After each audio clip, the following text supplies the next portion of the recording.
Coming up on this episode of Crime Family, the abduction of Elnaz Hajtamiri, a 37-year-old woman who was taken from her home and never seen again. And at the door were three men dressed in police uniforms. They said that they had a warrant out for Elnaz's arrest and that they were there to take her into custody. It makes me think that this was very personal because they maybe knew her family. They knew she had family in that area. They knew people that knew who she was staying with, so they could have gotten contact with people like that. Like I said, two men were captured on surveillance footage at the scene of her assault in December 2021. I want to know, how many people knew exactly where she was. I feel like they had to have known that she was there for sure. Also, she kept the same car, so somebody obviously knew her car, so they could have followed it all the way out there.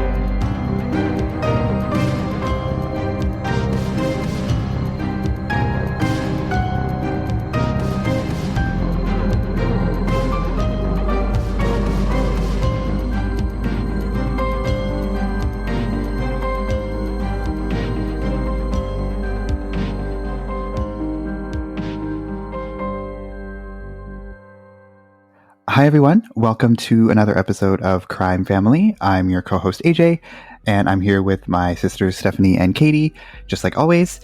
In this episode, I'm going to be sharing a developing case with all of you. It's a story that happened just earlier this year in Ontario, and it's still very much ongoing. And so due to this, there isn't a ton of information out there on this case, and more updates will hopefully be coming soon. And we will be sure to update you guys as these updates come in. But there isn't a ton out there already. So we're going to be talking about the abduction of Elnaz Hajtamiri, a 37-year-old woman who was taken from her home and never seen again. And so I actually became familiar with this case only a few days ago. And it was actually an Instagram account that was run by Elnaz's family and friends started following us on Instagram. And so when I saw the notification, I went into the profile and started looking at all the updates that the family was posting. And they're very active and they're posting lots of not necessarily updates, but just posting information about the case to get the word out there. So I began to actually look into this very mysterious case once I became aware of it. And so that's when I decided that we had to do an episode on it because I think it is a very important episode to do. I want to help the family bring Elnaz home because it is still unsolved. And I think, we can help in our small little way by raising awareness about the case and putting our listeners on the lookout for those responsible or just making them more aware that this is still ongoing because you never know who might know something and what tips can result of it. So this is our own little way of helping this family. Actually, and I also think that this case actually triggers the most primal of fears that people have. So just imagine getting a strange knock on the door at nighttime in a quiet rural area. And on the other side of the door, you have a group of people who then suddenly just burst in and grab you from your home, drag you out, and then you're never seen again. It's pretty much everyone's worst nightmare and kind of the thing that you see take place in horror movies. So the fact that, this is exactly what happens in this case, but the details don't stop there. There's actually a lot more to all of this than originally meets the eye. With that being said, I'm going to get right into it. And I'm assuming that you guys haven't heard of this case or anything. It's fairly new, and I wasn't aware of it before this, so... No, I haven't heard this one at all.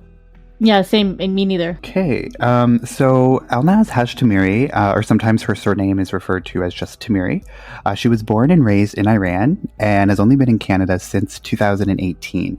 And she actually moved here after her husband passed away in 2017 after a short battle with a terminal illness.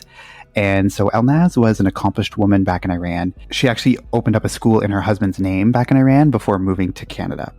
And so upon arrival, she ended up living in Richmond Hill, Ontario, which for those of you who are unfamiliar with the area, it's just a suburb north of Toronto. It's still part of the GTA. She was living there and attempting to open up her own cake business. She was really extremely passionate about baking, and this was kind of like a long-term dream of hers. So she was in the process of getting this business up and running, and she seemed to be adjusting well to a new life in Canada, and she loved being here. So everything seemed to be going pretty great for her first little while here. So even though Elnaz lived in Richmond Hill, she was actually residing in Wasaga Beach, Ontario in January of 2022, which is when this abduction happens. And so Wasaga Beach is a small town in Ontario, just about 150 kilometers north of Toronto. So it's a very popular tourist destination in the summer, and it's home to the longest freshwater beach in the world, which I actually didn't even know until I started looking into it for this case. But the 2016 population of Wasaga Beach was just over 20,000 people. But that number easily doubles or triples in the summer months because, like I said, it's a huge, popular tourist destination. There are many people who own cottages near Wasaga Beach, and there are numerous summer residents, but there are also year-round residents. And so that would be like the 20,000 people who are there all through the year. So at 8:32 p.m. on January 12th, 2022, there was a knock on the door at the house where Elnaz was residing on Trailwood Place. That's the name of the little road, which is a quiet residential street in Wasaga Beach. And at the door were 3 men dressed in police uniforms. They said that they had a warrant out for Elnaz's arrest and that they were there to take her into custody. And the owner of the home was there at the time with Elnaz, and he actually got suspicious of these 3 men at the door, and he attempted to call 911. This is when the men eventually busted into the home and overpowered the homeowner and took Elnaz. The men carried her out. She was barefoot at the time. They took her out to their car, threw her phone and her watch into the snow. And of course, this whole time, she's screaming as they're, carrying her towards the car or dragging her. There were some reports that said that she was dragged out of the home. But at some point, the screaming did stop just before they pushed her into the vehicle. So I don't know if maybe they threatened her and told her, if she didn't stop screaming, that they would, hurt her family or something like that, or whatever they said to her. Maybe they subdued her in some other way. But there were witnesses who said that they did notice the screaming stop once they got close to the car. Did anyone see her being dragged out of the house or getting into the car? Well, I'll go on a little bit. There are some eyewitnesses who I guess the police did speak to. It's a little bit unclear. Like, obviously there were witnesses because some of the information that comes out that suggests that there were people who witnessed part of it, but I don't know how many or who those people were, but I'm assuming the homeowner, he was there when it happened. So I don't know what it means. Like, they say that he was overpowered when they entered the home. They overpowered him and took her. So I don't know if that means that they knocked him out or something, or maybe just overpowered means, there's 3 of them and 1 of him. So just by sheer numbers, he couldn't overtake them. But was this person that was her landlord, or was a friend of hers that was living there? Well, I'll get into it a little bit more. Okay. He was the owner of the house, and he did know Elnaz. He was a family member of Elnaz's, so that was their relationship. He was obviously there at the time, but like I said, I don't really know. Although maybe if they had a gun, if they were armed, they could have just pointed the gun at him and he couldn't do anything, right? So that could also mean they overpowered him that way too. So I don't know what stuff he actually saw after they took her out, or if there was another witness somewhere that saw her being carried to the car, dragged or something, but there were witnesses of some sort. But I didn't get any other reports. You'd think, although if there were other witnesses, that there would be other people calling 911, but there was no other witnesses saying that they received a bunch of 911 calls. I guess he tried to call 911 before they busted into the house, and then he obviously was the one who called 911, I'm assuming. But I'm assuming if there's other eyewitnesses, they're all going to be calling 911 too. Because didn't she live in a populated area, where the house was? Well, it was a residential neighborhood. It was, yeah, there was lots of other houses along the street. I Google mapped the street, and it's just a regular residential neighborhood with a bunch of houses. Yeah, but if I was in my house at 8:30 watching TV or whatever, someone screaming at the top of their lungs, I think I would go out and look to see. Well, I'm sure they did. Like I said, there's other eyewitnesses, who I'll get into later, some of the stuff they say. But yeah, so obviously other people saw stuff. 8:30. It's January also, so it is nighttime. It's the dead of winter, where it gets dark at 4:30 or whatever, 5 o'clock. So it would be dark out. But 8:30 is not super late where everyone would be sleeping or something. So there has to be. it could depend on what she was yelling. Like, she could have just been screaming, or could she be yelling, "Help me"? I feel like if she was just yelling and then someone thinks they hear something, but then she doesn't yell again, it could be like, oh, it was nothing, or it was just kids or something. And so if it's something like that, then they might write it off as someone just, playing. Yeah, but if you look at your window though, and you see someone getting carried to a car screaming "Help me," like that would be alarming, I feel. Well, yeah, but if it was like somewhere where you couldn't see where she was, but you could still hear someone yell, and then all of a sudden they just stop, you would second guess yourself and be like, oh, it's nothing. They're not screaming anymore. Like, you know what I mean? Like, that's happened before to me. Yeah. You think you hear something and then it goes away and you're like, oh, okay, it was nothing. So, and I'm assuming, yeah, with there's like a few houses around, like there obviously would be somebody who heard something of some sort. And like I said, there were other eyewitnesses there. So yeah, also, and this is another detail that comes out by an eyewitness. Again, I don't know who this witness was, but they said that there was like something strange. They noticed that after they put Elnaz so the screaming stopped, and then they pushed her into the car, or put her inside the car. And then they got inside the car, and it says that they sat in the driveway for up to a minute before driving off, which is kind of a minute seems like an insignificant amount of time, but it kind of is a lot when you think about, like, you think you'd want to get like right out of there, like peel out of there as soon as you could, especially because she was screaming and everything. So you don't know who's going to be right there. So the fact that they like put her in and then sat there in the driveway for a minute, that's an extra minute, right? That the police have to get there. So like that's a kind of a weird detail. I don't know what they were doing inside the car in that time, but They were trying to figure out where they were going to go. Maybe they didn't really know the neighborhood. Yeah, that's what I was thinking. They're like getting their GPS ready or something. Like, I feel like you would do that before you go. Yeah, I feel like you would have a good clear getaway. Itself, though. I don't know if you ever like come back to your GPS and it's not there anymore, and you have to re-input it. But yeah, I mean, it's probably something super like not significant or like interesting. Like, yeah, their GPS just, a Siri or whatever wasn't working or wasn't cooperating or something, so they had to like reset their GPS, which is totally possible. But it's just kind of like, or though. You'd think, though, the driver would still just get out of the driveway. They can still reprogram the GPS, just get out of the driveway, like get off that street at least, and then maybe figure out. Or maybe if she was like kicking and stuff, or maybe it made like you could see that obviously something was happening in the back seat. They were trying to get her to settle down, so that if they were driving and someone sees this frantic lady, then they're going to be worried. But if they could get her to like, I don't know, look like she fell asleep or just like stop kicking, then it would be a little bit less conspicuous driving down the street. Again, we don't know what they were doing inside the car in that time, but it was up to a minute before they peel out of the driveway and eventually leave. And they do leave. So they were driving a white Lexus RX SUV, and this vehicle was captured on some surveillance footage. So probably, I don't know if it was at Elnaz's home or another home in the neighborhood, but there was a still image of the SUV captured on surveillance footage. So it was like a super grainy image, as it always is. You can't make out a license plate, or you can't really see anything other than the white car. And they were able to like get that was the make and the model of the car based on that still image or eyewitnesses. So that's what they were assuming that the make was initially at the time. And then but you'd think if it captured the car, you'd think it would also capture the people before getting into the car or leaving the car. But there was never any surveillance footage that was released of the people anywhere on surveillance footage. So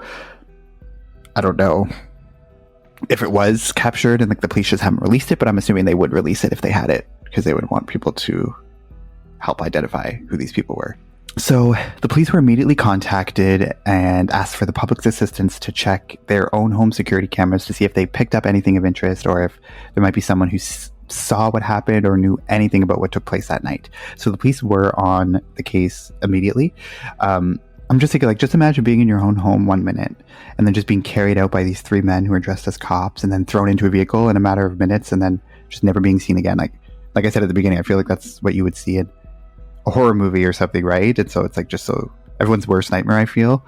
So I couldn't even imagine, what was going through her mind and what was going through the homeowner's mind, having to witness what happened. Reports state that the police uniforms that were worn by the men who abducted Elnaz were not legitimate police uniforms, but that they were just wearing gear that was made to look like they were police officers. So I took from that, I guess, like, maybe they had, a badge, or maybe they had like a bulletproof vest or something that made it look like they were cops, but it wasn't a full-on police uniform that was an official uniform, so it was like obviously fake and meant to look like police officers when they actually weren't.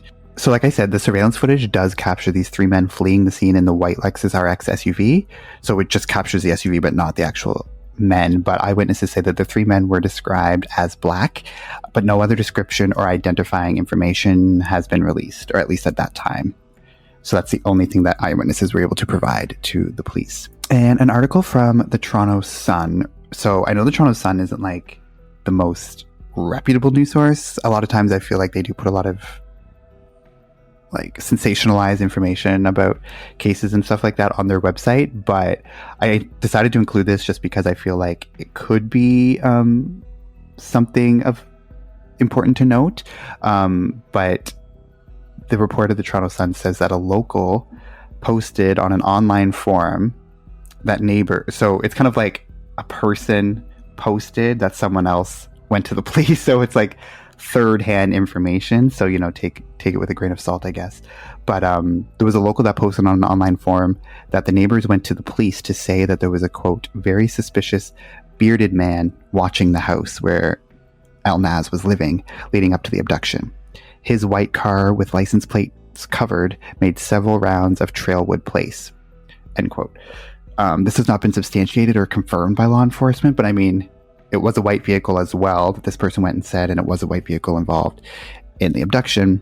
I have a hard time believing why someone would go to the police saying that they saw a very suspicious bearded man watching the neighborhood if it didn't actually happen. So I feel like for that to just be like a random made up fact would be kind of far-fetched. So I have to believe that there is maybe some legitimacy to that or some truth to that. But like I said, it is kind of like a third-hand information of someone who posted on a forum that someone else's neighbor went to the police. So it's like a game of telephone, so who knows what the actual information was. It could have been false information to throw the police off. Like someone that was involved. I'm going to give them a description of complete opposite of what it actually was. Yeah, that's true too. And if it was just a local who posted, they said there was a local who posted on a forum that the neighbors went to the police. So was this person pretending to be a local that posted on the forum with just a random piece of information that they knew some people might latch onto? Who knows? Like you said, I thought it is possible too that it could just be someone involved just trying to like divert from who actually was involved. But like I said, it's the Toronto Sun, so I don't know exactly if that's legit or not. So police detective Matt Watson was the officer who was placed onto the case, and he works for the OPP, and he was pleading with the public to come forward about anything that they might know in this case. He says, quote, "We are hoping for anything anyone saw. If anybody heard anything or saw anything who hasn't already spoken to us, we're urging them to come forward and share that information with us. Even if it seems insignificant, we'd like to hear about it," end quote. And Watson said that the men appeared to be armed. So he has that information that they were armed. So like I said, that could have been how they overpowered this homeowner, if they pointed the gun at him or something like that. And I can't imagine that you would go into that situation in an attempt to abduct someone without being armed. Like, I feel like you would have, or even if it was a fake gun, but you would want to appear like a threat. So, and Matt Watson is actually an OPP officer who was involved in the investigation of another unsolved case, and that's the case of Josh Evans from late 2020. And I didn't really look too much into that case because I was trying to focus on this one, of course, but allegedly there was some shoddy police work in that case, or some people weren't happy with the investigation. So some folks might be skeptical of the same officer, being in charge of Elnaz's abduction, because he didn't really have the best sort of track record, especially when it came to Josh Evans' case. So, like I said, I don't know the details exactly about that. Just kind of the same sort of stuff that we see in all these other cases that we cover, just like a lot of dropping the ball. So I hope that doesn't happen in this case, and I hope that he is actually looking into every possible lead. I have no reason to believe that he isn't on this case, but just wanted to throw that out there as well. So, like I said, Elnaz was living in Wasaga Beach at this time, but it wasn't necessarily by choice. I mean, she was living with some family members after being told by the police in Richmond Hill to seek a safe place to stay while another investigation was taking place. And now that police investigation actually stems from an incident that occurred just a month before Elnaz's abduction.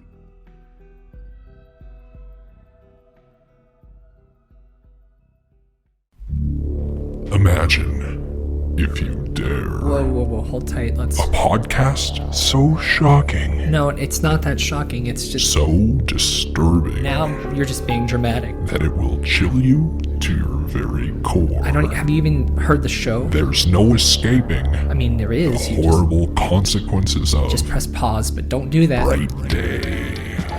Hi, my name is Byron McCoy, and each week I join my friends Sam and Kelly, where we talk films, monsters, the paranormal, and pretty much all things frightening. From time to time, we talk with like-minded specialists, directors, actors, cryptozoologists, conspiracy theorists, but whether it's the human terror of serial killers and home invasions, or the extra-normal phenomena Kelly covers in her Cryptids and Conspiracies segment, if it bleeds, hacks, stabs, chops, summons, sacrifices, abducts, or bites, it is Fright Day. Every week on Apple Podcasts, Spotify, or at frightday.com. Frightday.com. Stop it. You're scaring them. Sorry. So on the evening of December 21st, 2021, Elnaz was attacked in the parking garage of her condo building by two masked men who dragged her out of her car and violently beat her with a frying pan. This assault required Elnaz to get 35 to 40 stitches on her forehead. There was a massive gash on her face from this violent attack. And I saw a picture, one of the articles had a picture of her, in the hospital with the stitches. It was a huge, huge gash. Of course, they beat her over the head with a frying pan. So you can imagine the kind of mark that would leave. And also, too, that's one thing that the family says that could also help to be an identifying feature of Elnaz, to help identify if somebody might see her, because she would have this massive scar, at the center of her forehead. So, of course, the police started to investigate this attack immediately. And during the course of, the investigation into this attack, they actually searched her car, and they were alarmed to find a tracking device attached to the car. And so that's obviously significant detail to suggest that somebody was keeping tabs on her, trying to follow her every move. But that actually wasn't even the first time that there was a device like this found attached to her vehicle. Previous to that attack, Elnaz took a car that she was leasing to a local dealership in order to be serviced, and upon inspection by the staff, there were two tracking devices that were found. These devices were removed, and obviously they informed Elnaz of this, but she ended up later buying the car, and she took it back home with her. So I feel like either there's two scenarios that could have happened. So either someone who was the person who was keeping tabs on her, placed 3 devices on her car, then only 2 were found by the dealership staff during their inspection. And then, there was still one on the car, which was the one that was then found by the police after her attack in December. Or these 2 devices that were put on there initially were removed, and then that same person returned to place a third one to replace those 2 that were taken. So either one of those things, I don't know, but there were 3 devices that were attached to her vehicle at some point. Yeah, I was gonna say 3 seems like a lot. That's someone desperately wanting to track her down. Yeah, I don't know. I feel like if somebody would put, you could put 2 on, in case one is found, then we'll put another one just in case. But to put 3, that seems like a lot at one time to put on. So I kind of am leaning towards, they've discovered or found out that the 2 were removed, and then they went back and then put a third one on after that. Because I feel like 3 seems like a lot to put. But maybe not. I mean, maybe they thought, well, in case the other one is discovered, then we'll have a third as a backup. I don't know. But obviously someone was being very persistent.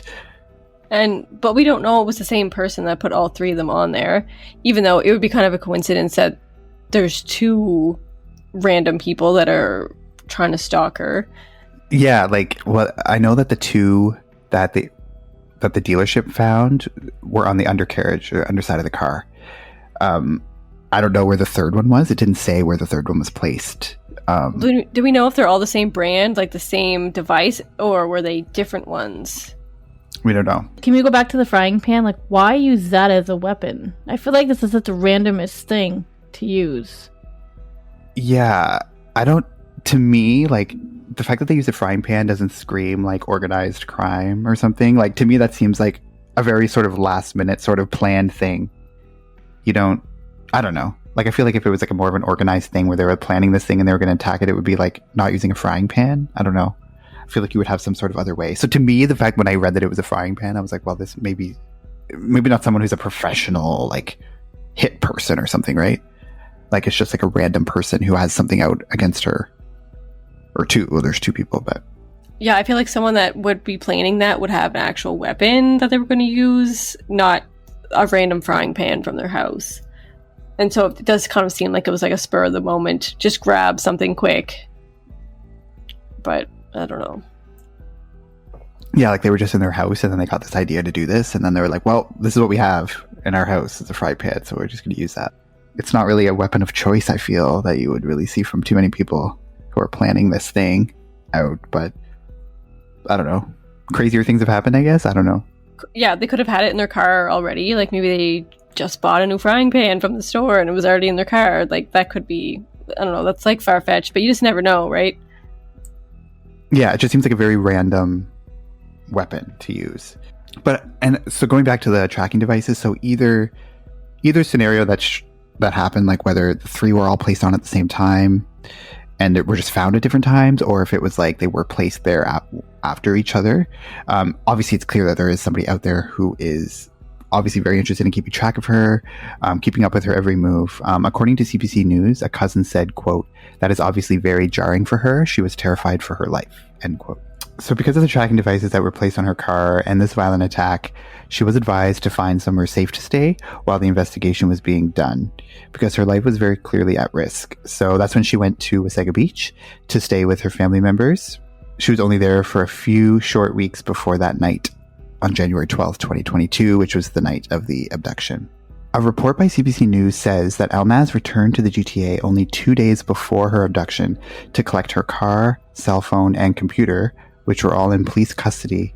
They were in police custody because they were searching these for additional tracking devices. So at some point, obviously after that incident happened, and they found the tracking devices, they like confiscated her electronics, like I said, her computer and her cell phone, and her car, because they were going to do a thorough search to make sure that there were no other devices that were attached to these things. On January 10th, Elnaz drove the vehicle from the GTA to Wasaga Beach. So she left Wasaga Beach to go to the GTA to pick up her car and then drove that same car back to that residence on Trailwood Place in Wasaga Beach. According to people close to the situation, this was the only time Elnaz ever left the Trailwood Place residence since moving there a few weeks earlier. And police have said that there's no evidence to suggest that an additional tracking device was placed on the vehicle at the time it was parked at the home on Trailwood Place. Because I'm thinking, if they removed all the tracking devices and it was in police custody, and she drove it right away. She took it from the police and drove it right back to Wasaga Beach. Like, how did they find her there in Wasaga Beach at that house? You would think, oh, did they place another tracking device on the car? So when she drove it back there, it led them right to her. But the police said that there was no evidence to suggest that. And obviously, if they had done a thorough search and they felt comfortable releasing it to her, then they knew that there wasn't. So that was my question of like, well, how did they know that she was at that residence? It makes me think that this was very personal because they maybe knew her family. They knew she had family in that area. Maybe they knew people that knew who she was staying with, so they could have gotten contact with people like that. So it makes me think like it wasn't just a coincidence that she got attacked 2 times. It was planned, and they knew a lot about her to be able to figure out where she went. Yeah, and initially too, the police, or there was they didn't know if the 2 incidents were connected, but I feel like how could they not be? Like, what are the chances that somebody's going to get attacked and then 3 weeks later get abducted? Like, it seems like a very, very strange coincidence if those would be completely unrelated. But yeah, like, if it was somebody close to her who knew that's where she was staying, because I would want to know, like, a question I would have if I was the police of like, who knew that she was at that residence? Did she tell, I'm assuming she didn't tell a lot of people that she was there, but like if she told close family members or if a couple of friends, like I want to know like how many people knew exactly where she was. Or like you said, if it was someone from her past who just knew her, was close to her and knew that she had a residence there or she had a family who lived there and then just happened to, oh, let's check out this place and see if she's here, and she was. Like, I feel like they had to have known that she was there for sure. Also, she kept the same car, so somebody obviously knew her car, so they could have followed it all the way out there as well. You think like from the police station? Like somebody was following her from the minute she left the police station and followed her all the way back there? Maybe, but I guess they would have to know she was there somehow to follow her out. Yeah, like somebody knew that the car was being released from police custody that day and that Elnaz was going to be there that day to pick it up and then know to be there at the exact time and follow her. Like that seems like a lot of things to just know. Yeah. Or there was another tracking device in the car that they didn't find. And yeah, like, yeah, that'd be, if the police missed a tracking device, like that's pretty shoddy work. How do you miss if you're inspecting it thoroughly like they say they do? And I'm going to get a little bit more into that a little bit later on, but if you're doing a thorough check of this and you still miss this tracking device, that then allows the person to follow her exactly to where she's staying. Like that's a huge mess up. Yeah, but I mean, it's obviously possible. So either the tracking device was on there when she left Toronto and then drove back, or it was placed on there at some point after she was already there, but they still would have had to know that she was there in order to go and place one on her car. So for the police to say that there was no evidence that there was another one placed on it at the time, they just say at the time that it was parked there. But I don't know, nothing ever came up of like if they searched it and there was another one there. But if there was one there when they searched it, then you would think, oh, then it must have been there the whole time. That's how they found her, right? yeah, exactly. They're not going to put one on after that she's already at the place, right? Yeah, and I mean, even if they did, they would have still had to know that she was at that place. Yeah, And exactly. if there was no tracking device, so like they still would have had to know she was there. Yeah. Unless, if you're thinking like, oh, maybe there was a tracking device in her phone or something, but her phone was also in police custody. Her phone and her computer were all in police custody, and I'm assuming those things were released to her as well at the same time as the car was. So if they're releasing it to her, they felt confident there wasn't anything there either. But if they missed one on the car, they could have missed one in the phone too. Who knows? Maybe, I guess, but was she like active on social media and stuff? Was she posting pictures? I feel like it's easier for people if they want to find out where you are to figure out your location or to look at your social media and, just figure out where you are. It's way easier, I think, than we think it is. I mean, I think, and there was one YouTube video that I saw that's kind of really the only one, or there's only a couple out there that cover this case because it is so recent, but there was one video where the guy who's talking about the case actually like talks a little bit about her social media and stuff, and like there wasn't a ton that he was able to find. So from that perspective, it doesn't seem like she was super active, but also he wasn't like following her or anything. So like maybe she has a restricted profile. So it's like, you know what I mean? So it's not like an outsider person who wouldn't follow her would have all this access to information. But and also I feel like if you're someone who has tracking devices placed on your car and you're like at this place because your life's in risk, you're not going to be posting a super ton on social media about your location. I mean, maybe you are, but I would sense that you probably wouldn't be doing that if you know that somebody's obviously very interested in knowing where you are. Yeah, that's true. But I feel like I find that there's ways that people can track like a phone number if they knew her phone number and just, I don't know, just things like that. I mean, it's like a crazy tech world out there. Like, who knows? I mean, if she had an iPhone, can't you do the thing like find my iPhone or track my iPhone or something? Yeah. Mm-hmm. Like, I don't have an iPhone, so I don't know, but like, there is ways I feel like, and even if you know maybe a little bit or advanced in the tech world, you might have some hacks or something where you can find. There has to be a way, I feel, which is like pretty creepy to think about. But also, I'm curious about the first attack. Did her attackers? Does anybody know if they said anything to her, like threatened her with anything, or ask for something from her, or warn her about something? Like, did they say anything, or did they just kind of attack her and then leave? We don't know. The only thing, if they did say anything to her, she didn't disclose what it was, or she didn't tell anyone, because none of the reports, or maybe it's just not out there, but none of the reports I could see. And like I said, there's not a ton of reports on there because it's a new case. So all of the like CBC News and Global News, like all of these articles, just a lot of them just say the same information, that say that she was attacked in her parking garage in December with a frying pan.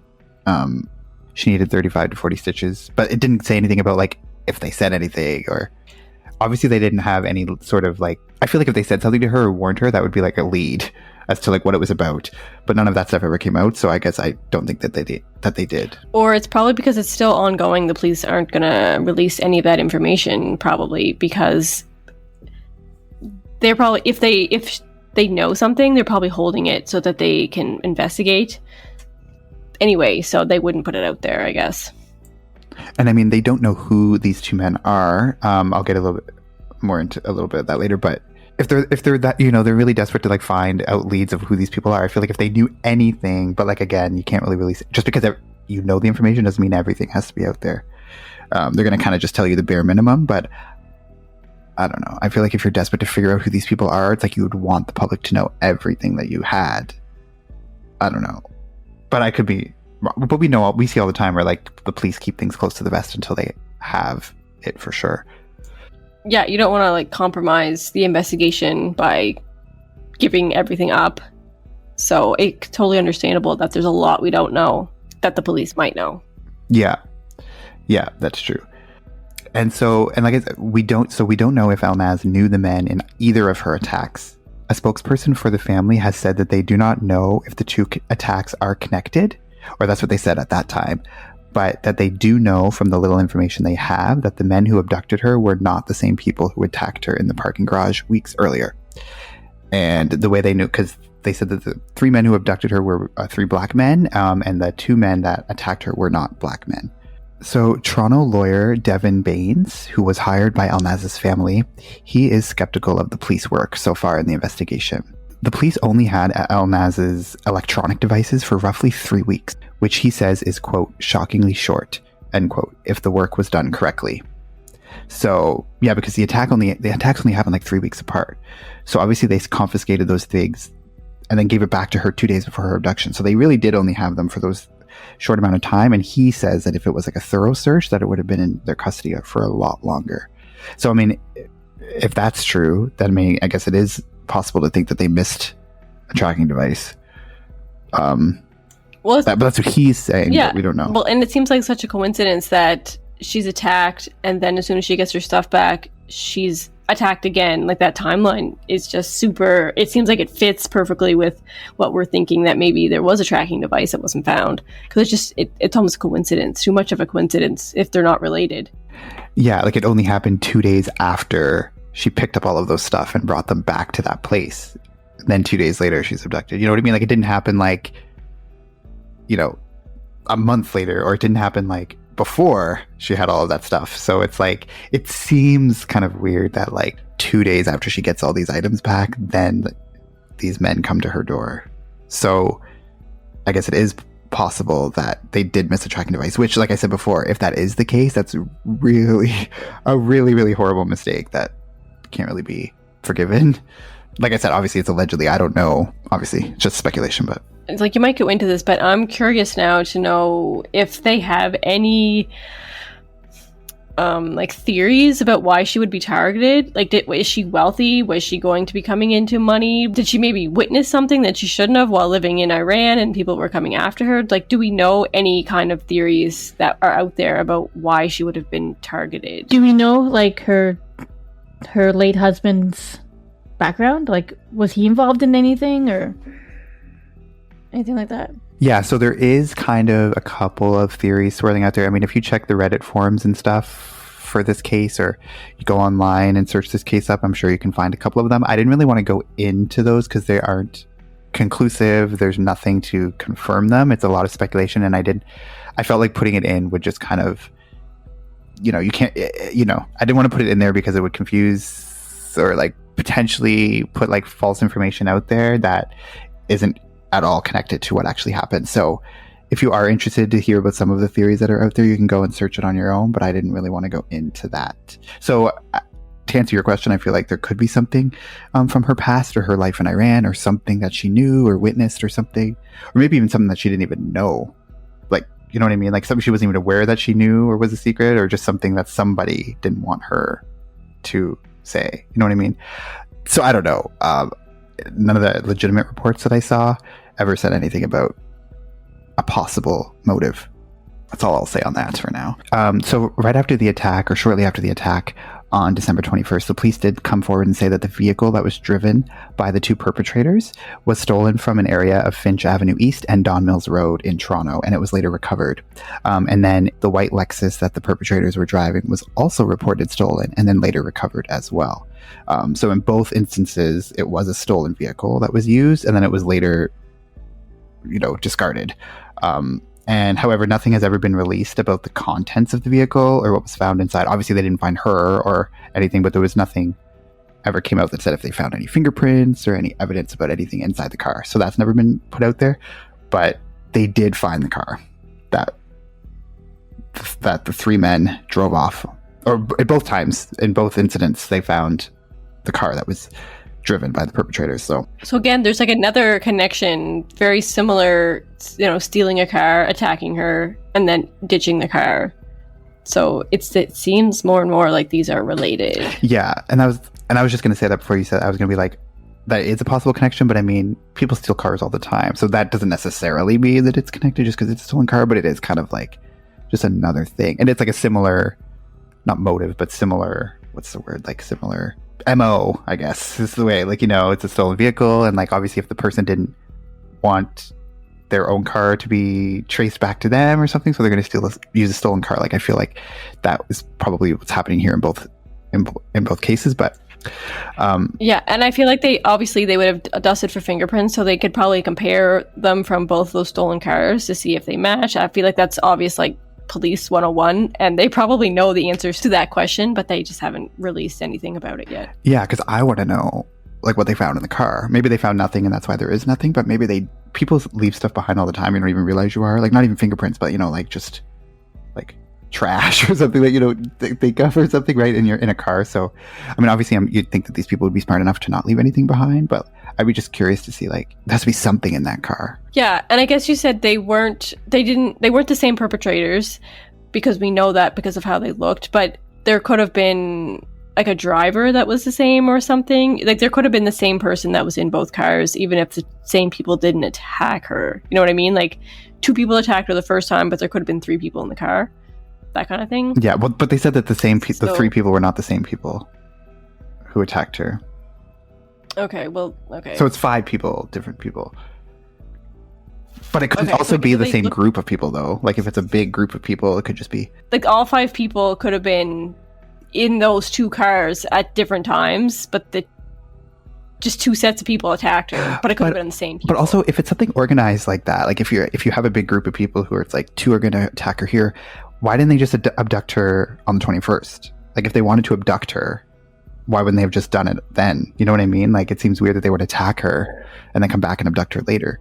Like, that just leaves that's like more people involved, more traces that you're going to leave behind, more eyewitnesses. Like, if you're going to do it, just do it that one time. Like, it seems weird to break it up into 2 incidents.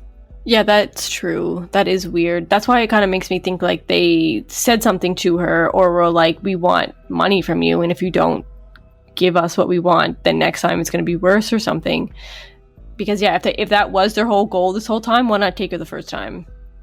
Yeah, that's what I'm thinking. That was the first thing that came to my mind. It's like, although, I mean, these people are using a frying pan, so they're probably not the most, like, well put together or, like, thought out, like, organized crime people, but, like, it just seems like a very 101. Yeah, like, you would not break it up into 2 separate incidents. Like, if you want to abduct her, you're going to just do it. You're not going to, I mean, like you said, unless they threatened her the first time and then she didn't, like, comply with it, and then, but wouldn't she have told someone? I mean, maybe not. I'm just like, she would have told someone about that, but, like, family members and everything, like, are saying that she has no connection to any nefarious activities, or, like, nothing ever came out about that. So I feel like if she told someone, then they would have said, like, yeah, she told us that, like, you know what I mean? Like, she would have said, oh yeah, they told me in this attack that this happened. Yeah, that's true. I mean, the police have said that there no evidence to say that has connection to any, quote, nefarious activities, end quote, and no criminal record. So did you say the police think these two incidences are connected, or they haven't said?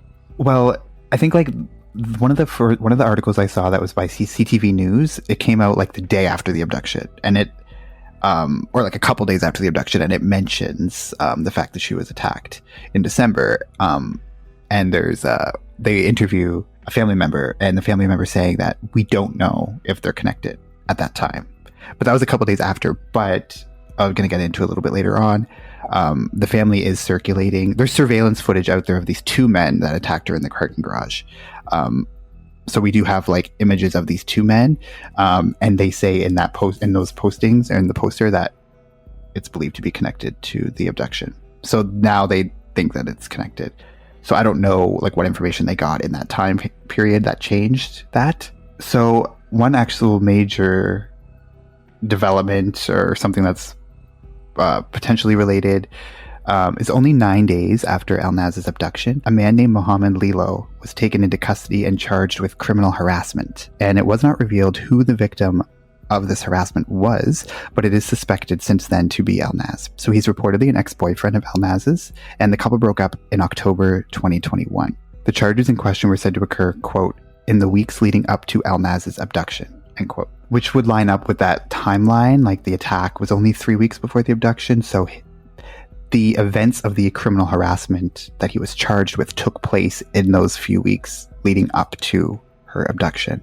There are not many details surrounding this, except that he was released on bail, and part of his bail conditions prohibit him from being in Wasaga Beach. He returned to court in February, like later in February, and his next court date is scheduled for April. And this is from CTV News, actually, so talking about Mohammed Lilo's arrest and his ongoing court case. It says, quote, investigators said they believe the December attack is connected to the ongoing investigation by the Ontario Provincial Police into the abduction of Elnaz Hajtamiri. So now in this latest one, they say that investigators believe that they are attacked. So that's the first article I saw that came out that said that in like an official capacity that it's said to be connected. Obviously, that's a super huge red flag. Like this man who's her ex-boyfriend, they broke up in October of 2021, so that would have been only a couple of months before this December attack. And like he's charged with criminal harassment, but he was never charged with like assault. Like, so if they're assuming that when he was one of these men, he would be charged with assault, right? Like you're beating someone over the head with a frying pan. Like that's, so the fact that it was just criminal harassment, I don't know what that means or how is that different from harassment? Criminal harassment versus harassment? I don't know. Are those two separate things or are those the same? Yeah, I don't know. Do they know if he's involved with any kind of groups? Because I feel like maybe he had the power to get these people together to do something to her on his behalf. Do they know anything about that, about him? We do not. The only thing we know about him is that he was an ex-boyfriend of hers and that he's prohibited from being in Wasaga Beach as part of his bail conditions. But he is out on bail and he's been to court a couple of times, or at least once since his arrest, and now he's scheduled to go back into court this month, April. So I don't... Criminal harassment is like stalking. So if he was stalking her, that's why he would... Like, could he be the one putting the tracking devices on her car? He might have been, because I just looked up criminal harassment and what that is. It says commonly known as stalking. So that's like the legal term for it. But is that different from harassment? Yeah. Criminal harassment is different than harassment? Or maybe just the legal term is criminal harassment. I mean, it's always criminal. Harassment is criminal. Or harassment in itself is just like aggressive pressure or intimidation. That's what harassment is. So put the two together, it's a crime. I don't know. Well, harassment in itself is a crime. So I don't know how, like, what criminal harassment is. Like, if that's like the next level, if it's like kind of like the second tier, kind of how you have like first degree, second degree murder, it's like criminal harassment is like a step up from harassment. Or is it like criminal harassment is like a series of harassment events that happen over a certain period of time versus harassment just being like a one isolated incident or something? I don't know. I'm not a legal lawyer or no legal terms, but anyway, that's what he was charged with, was criminal harassment. So, and for something that took place in the few weeks leading up to her abduction. So like, I don't know, kind of sketchy. Just in the timeline itself. And also, like, I feel like placing tracking devices on someone's car would be a form of harassment, obviously. So was he arrested in connection to the tracking devices? Because that's considered stalking. Yeah. You're tracking someone down for a purpose of beating them or whatever you may be doing while you want to track them down. And yeah. Maybe he was. Yeah, like, I don't know. Like, that's the thing is, like, that's all we know is that was his charge, was criminal harassment, and that it was due to events leading up that happened in the weeks leading up to her abduction. That's all we know. But like, all of that lines up with the tracking device stuff. All of that happened in the weeks leading up to her abduction, and the attack did too. But they're not obviously connecting him necessarily to the attack on her, because if he was connected to that attack, he would have been charged with like assault or like some other major charge. Like that's not criminal harassment. Like dragging somebody out of their car and hitting them with a frying pan is not criminal harassment. That's assault, causing bodily harm. Obviously, they're not connecting him to that necessarily, but something else that's considered separate, which is just weird. I guess, but if you orchestrate a group of people to attack somebody else, what are you going to be charged with? Would you be charged with assault as well, even though you didn't actually do it? Conspiracy to commit assault? I don't know. Red flag, sketchy. Definitely look into this a little bit more. But like I said, there's not that much out there about him. Like I said, 2 men were captured on surveillance footage at the scene of her assault in December 2021, and their descriptions have been posted publicly. Both are described as medium build, between 25 and 30 years old. One is 6'2" with short brown hair, wearing a camo puffed jacket and dark pants. The other is about 5'10" and was wearing a dark hooded jacket. And they were wearing masks, like not masks that you wear like when you're going to rob a store, like surgical masks, like COVID masks. So on the surveillance footage, you only see like half of their face because the top or the bottom half is covered by the mask.